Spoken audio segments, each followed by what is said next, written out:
Thank you very much. Our next guest is an accomplished actor who has been making motion pictures for 45 years. His most recent films include Blue Velvet, Tucker, and Married to the Mob. Please say hello, ladies and gentlemen, to Dean Stockwell.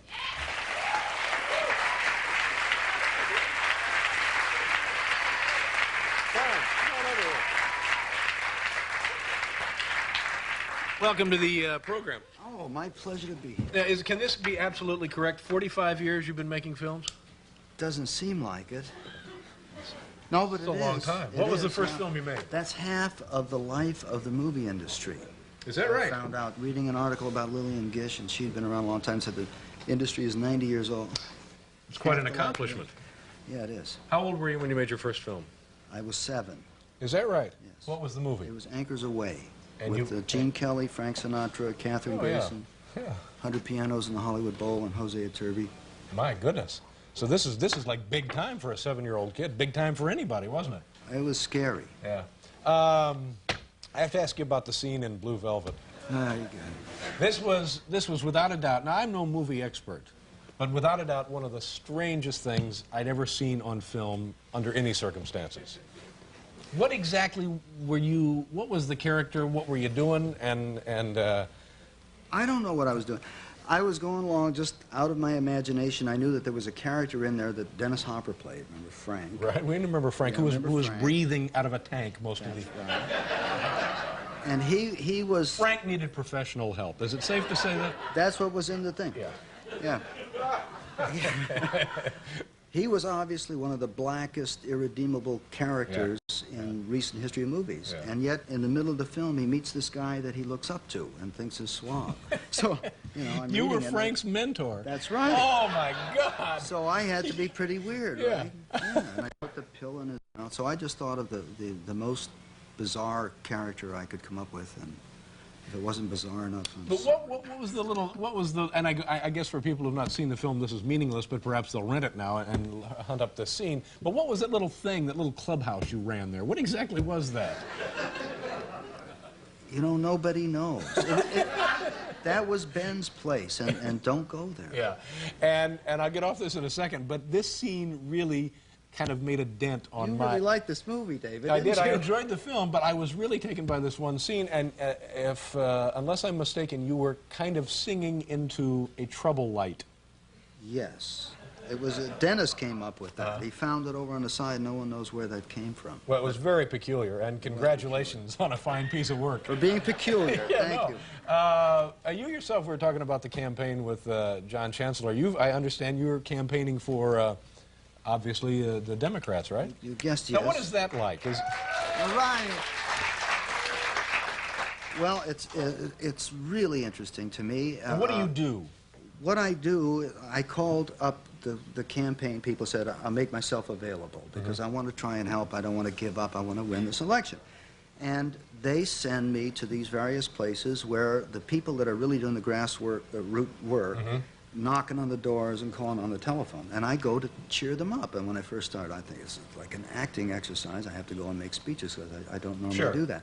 Then I find out that they're all up there anyway. Yeah. And I feel like Mussolini. You know, I say, we're going to win. Everyone goes, rah, like that. Were they happy to have your help? They were very happy. They didn't say, don't bring Frank or anything like that, did they? Is this your... I hope they were happy to have me. Is this your first experience with Major League politics? This is the first one, yes. And do you think that you will participate again? Yes, I will, because my main concern, at the inspiration of, now I have a 3-year-old and 5-year-old babies. And my dear wife, Joy, who's my inspiration, we're concerned about the environment. That's what I'm doing. That's why I'm doing this. And I think Dukakis is the one that will help us with the environment. I don't think the B word will.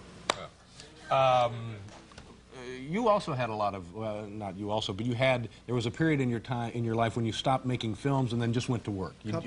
Yeah. What kind of jobs did you do when you were not making films? Well, the first time was when I was 16. I've been making films for 9 years. Yeah, that's a career for a lot of folks. That's right, and it was work. It was 6 days a week, and one after another was a lot of work. And I had to get away from that and find out what anonymity was like.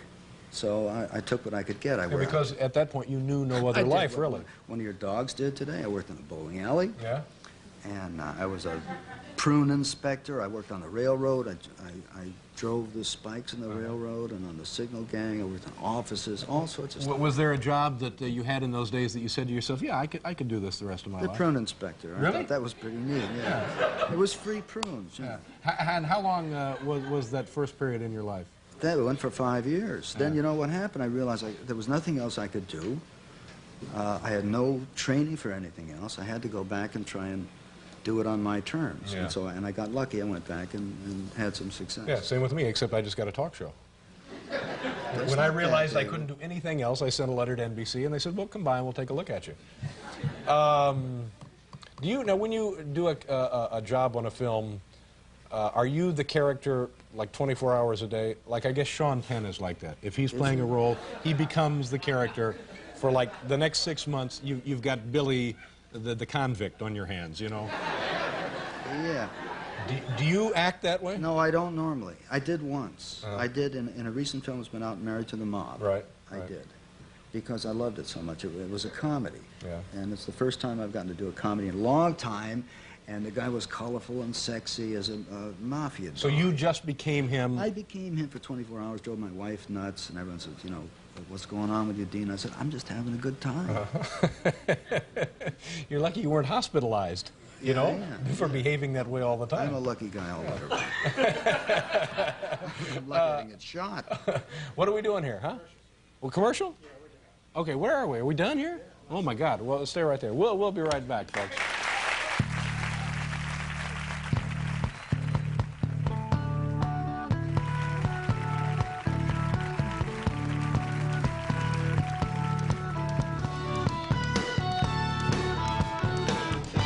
Thank you very much, ladies and gentlemen.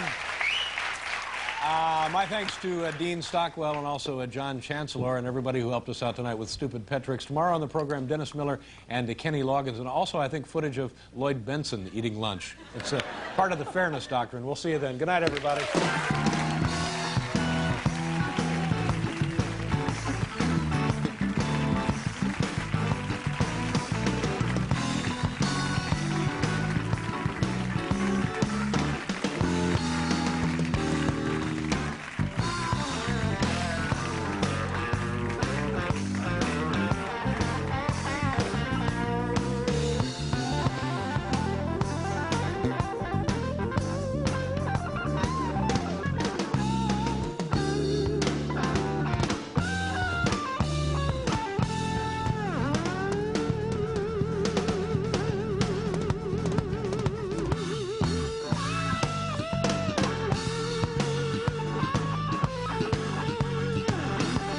Next, world champ Sugar Ray Leonard talks about his upcoming title fight and what it might be like to fight Mike Tyson on Later with Bob Costas.